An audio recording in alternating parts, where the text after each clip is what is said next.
Everyone good morning જય શ્રી કૃષ્ણ હર Har Mahadev new બ્લોગમાં બધાનું સ્વાગત છે. જો આવી ગયા છે 8:30 ને હવે નોકરી જવા ટાઈમ લાગ્યો. જો નાસ્તા પાણી કરવાના હે ને જો મસ્ત મિતુના પપ્પા સીરાવા બેહી ગયા. હર હર મહાદેવ. હર હર મહાદેવ. Good morning Sitaram. આવી જાવ નાસ્તો પાણી કરવા. તો એના માટે રોટલી ને આપણા માટે છે ને રોટલો.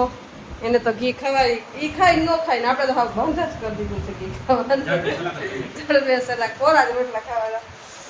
ઈ તો મને બહુ ભાવે અતિશય વાલું પણ છે ખાય નથી હકતી હારી ખાય લા ભાવે એમને બે ને બધું ઈ ભજીયા નો ખાયા ગયું ઘી નો ખાયા ગયું કા હું કેવું તમારે ભજીયા મને બહુ ભાવે. ફૂલવડા ભજીયા હોય ને એને બહુ મને મજા આવે પણ નથી ખાય તો નથી ખાતો.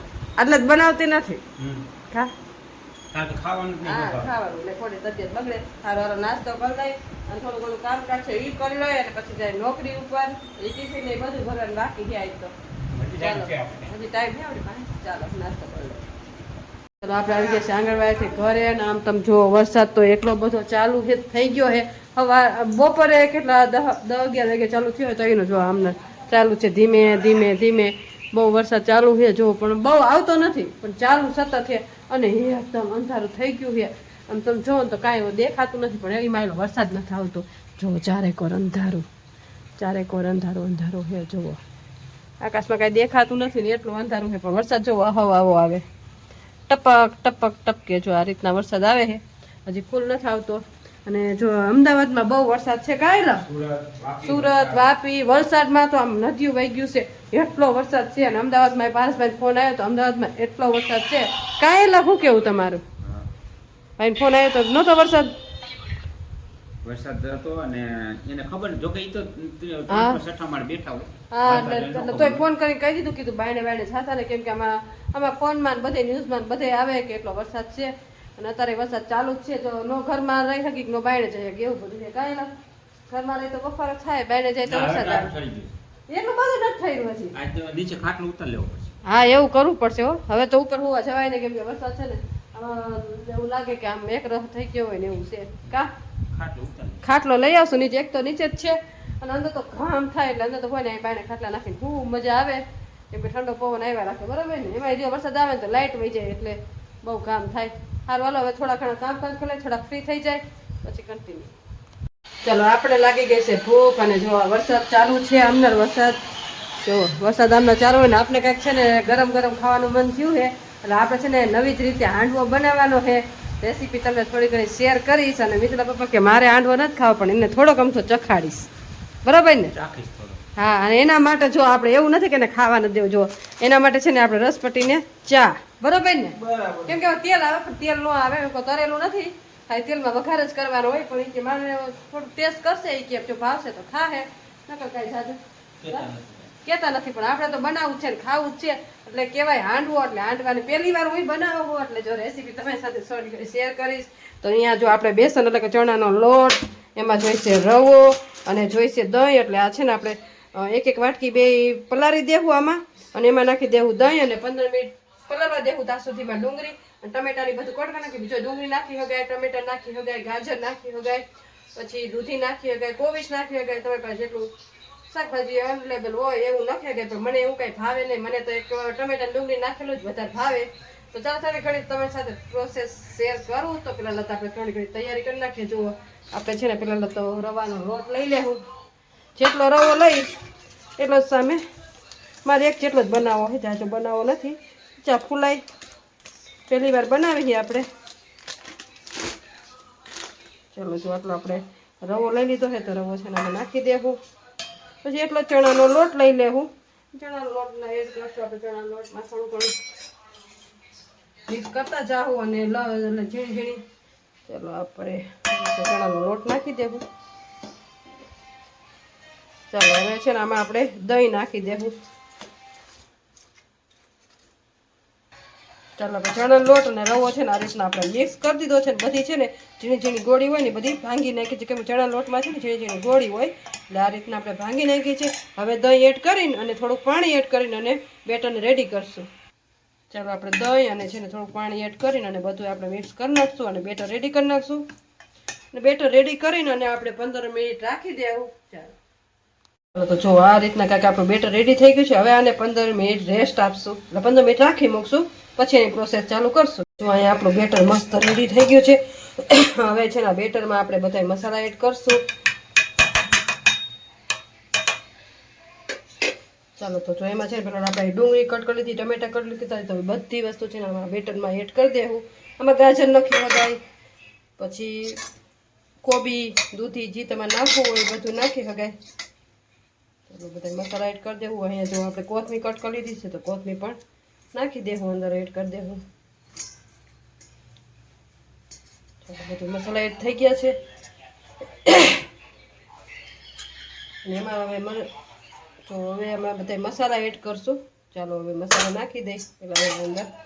આ છે ને દાળ પલાળીને કરી નાખાય, દાળ, ચોખા, પછી 2-3 દાળ ને એવું બધું નાખાય, એ આપણે પછી કરશું. પણ પહેલાં તો સરળ રીતે બની જાય ને એવું જ આપણે કરવાનું. જો લાલ મરચું પાવડર જેટલું તીખું ખાતા હોય એટલું, પછી ધાણા જીરું પાવડર, પછી હળદર, પછી થોડીક આપણે વઘાણી પણ નાખી દેવું.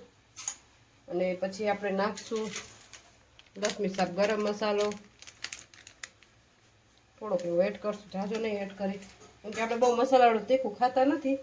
ચાલો બધો મસાલો એડ કરી નાખ્યો છે ને પછી હવે નાખશું નમક સ્વાદ અનુસાર. અને પછી નાખશું ખાંડ, કેમ કે આમાં લીંબુનો ભાગ આવે એટલે થોડી ખાંડ એડ કરશું. અને પછી છે ને બધું મિક્સ કરી નાખશું. આને પહેલાં તો આ રીતને બધું મિક્સ કરી નાખવાનું છે. ચાલો હવે છે ને બધું બેટરમાં જો બધું રેડી કરી દીધું છે. હવે એમાં છે ને આપણે નાખશું ઈનો, અડધો ઈનો નાખી દેવું. આમાં ઈનો નાખી દીધો છે. પછી એમાં છે ને આપણે માથે નાખશું લીંબુ, જેટલું ખાટું તમારે ખાવું હોય એટલું. અને પછી છે ને બધું બેટર મિક્સ કરી નાખશું. ચાલો આપણું બેટર રેડી કરી નાખ્યું છે. અહીંયા છે ને આપણે નોનસ્ટિક નથી એટલે આપણે આ કઢાઈ લીધી છે ટીનની, કેમ કે નોનસ્ટિક તવીમાં સારું થાય પણ આપણી પાસે અનલેબલ નથી એટલે છે ને આપણે આ જ કઢાઈમાં બનાવશું. પહેલી વાર ટ્રાય કરી તો પહેલાં છે ને આ રીતના આપણે થોડુંક તેલ મૂકી દેવાનું છે. એટલે તેલ મૂકી દેવાનું.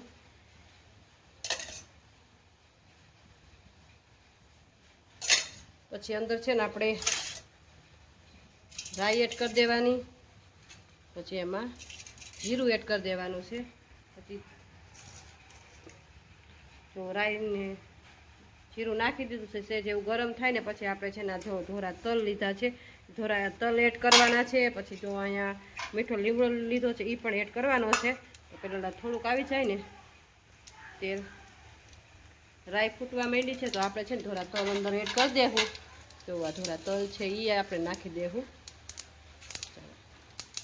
તલ ફૂટવા માંડ્યા છે પછી એમાં આપણે થોડો ઘણો મીઠો લીમડો એડ કરી દેવું. અને પછી છે ને જો આપણું આ બેટર રેડી કર્યું છે ને તો બેટર અંદર આપણે એડ કરી દઉં. ગેસની ફ્લેમ ધીમી કરી નાખશું. અને જો આ રાઈ ફૂટી ગઈ છે બધી. હવે છે ને આપણે આમાં બેટર નાખી દઈશું.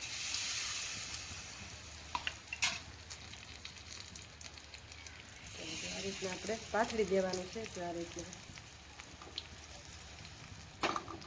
અને આને 2 થી 3 મિનિટ છે ને ઢાંકી દેવાનું છે, જ્યાં સુધી આપણો હાંડવો ચડી ન જાય ત્યાં સુધી.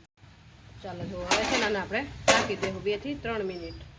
ચાલો 2-3 મિનિટ થઈ ગઈ ને જો આ રીતના કંઈક કલર ચેન્જ થાય ને એટલે પછી છે ને આપણે આને ઉઠલાવી નાખવાનો છે.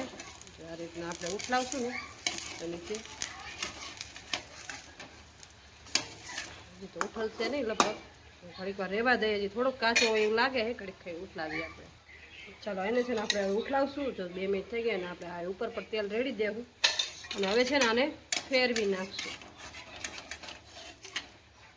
ચાલો જો હવે છે ને આપણે 2 મિનિટ પાછો ઢાંકી દેવું. ફેરવી નાખ્યો છે. આપણે છે ને ઉઠલાવવામાં ફાવતું નથી, કેમ કે નોનસ્ટિક તવી હોય ને તો એમાં ઉઠલાવવામાં તમને હરખું આવે. તો આપણે એ કાંઈ છે નહીં એટલે આમાં થોડું કાચું રહી ગયું એટલે થોડુંક ફેરવું ને એટલે થોડું ઘણું થઈ ગયું. થોડીક રહેવા દેવાની જરૂર હતી. હવે ફેરવી ગયું કાંઈ વાંધો નહીં, બીજી વાર થાય ને પાછું રહેવા દેવું. મસ્ત જો બની ગયો હે તો ઘડીક વાર રહેવા દઈ પછી આપણે ઉતારી લઈએ. આપણે પાછું તેલ મૂકી દીધું છે ને પાછું આપણે રાઈ જીરું એડ કરશું. જો અહીંયા હાંડવો મસ્ત કમ્પ્લીટ થઈ ગયો છે. ઉઠલામાં થોડીક મિસ્ટેક થઈ ગઈ પણ થઈ ગયો છે મસ્ત. હવે ખાઈ પછી ટેસ્ટમાં ખબર પડે. ચાલો રાઈ જીરું એડ કરી દઈ. રાઈ જીરું આવી જાય ને એટલે પછી નાખી દેવું તલ.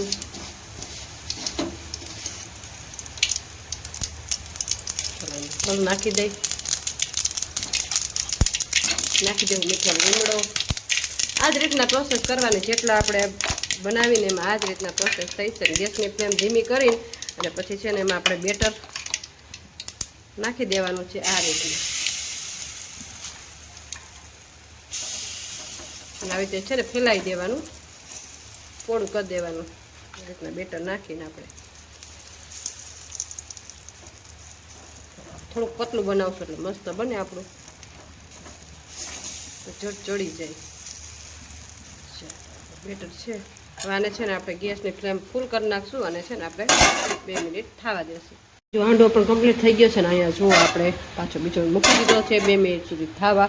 હવે આ છેલ્લો છે કેમ કે 3 બન્યા છે એટલા લોટમાં આપણે મૂકી દેવું બધી. અને જો અહીંયા છે ને આપણે રેડીમેડ ચટણી લીધી હતી ને એ ચટણી બનાવી નાખી છે આજે, કેમ કે મન થયું કે મારે આ બનાવવું, એટલે આપણે તો મન થાય એટલે બનાવી નાખીએ. કાંઈ પણ નવી વસ્તુ લીધી હોય તો પહેલાં ટ્રાય કરવી જરૂરી છે. પહેલાં આપણે ખાય પછી છોકરાને ખવડાવે, આપણે સારી લાગે તો જ છોકરાને ખવડાવવાની, નકર ખવડાવવાની નહીં. કાંઈ લાવ બરોબર ને, પેલા આપણે ટ્રાય કરવાની. કાંઈ પણ વસ્તુ હું નવીન બનાવું તો પહેલાં હું ટ્રાય કરું, પછી જ છોકરા માટે એમ થાય કે બરોબર છે પછી છોકરાને ખવડાવું. એટલે જો પહેલાં આપણે ટ્રાય કરી લીધી છે ને આમ તો બધું સારું જ છે. અને ખાધા પછી એકદમ ટેસ્ટ સારો જ આવે છે ને એકદમ સેન્ડવિચ ખાતા હોય ને એવો લાગે. અને બહુ મસ્ત બન્યા છે. આપણે તો થોડુંક ટેસ્ટ થઈ કરી લીધું ને પણ બહુ મસ્ત બન્યા છે. બની જાય પછી ખાઈ લઈએ. ચાલો આપણો હાંડવો જુઓ મસ્ત રેડી છે ને જોતાં જ ખાવાનું મન થઈ જાય. થોડો ઘણો છે ને બળી ગયો આવડા, કેમ કે ગેસની ફ્લેમ થોડીક ફૂલ રાખી દીધી એટલે બાકી જો આ રીતના બને બધાય મસ્ત બન્યા છે. અને જો આ ચટણી રેડીમેડ બનાવી નાખી અને આપણે ચાખી કે જોઈએ આપણે કેવો બને છે. આ રીતના કાંઈક પ્રોસેસ કરી છે અને આમાં ગાજર ને બધું નાખીને એકદમ મસ્ત બન્યો છે. તો તમે ટ્રાય કરજો. અને હાલો આપણે બહુ ભૂખ લાગી તો પહેલાં ખાઈ લે. ચાલો.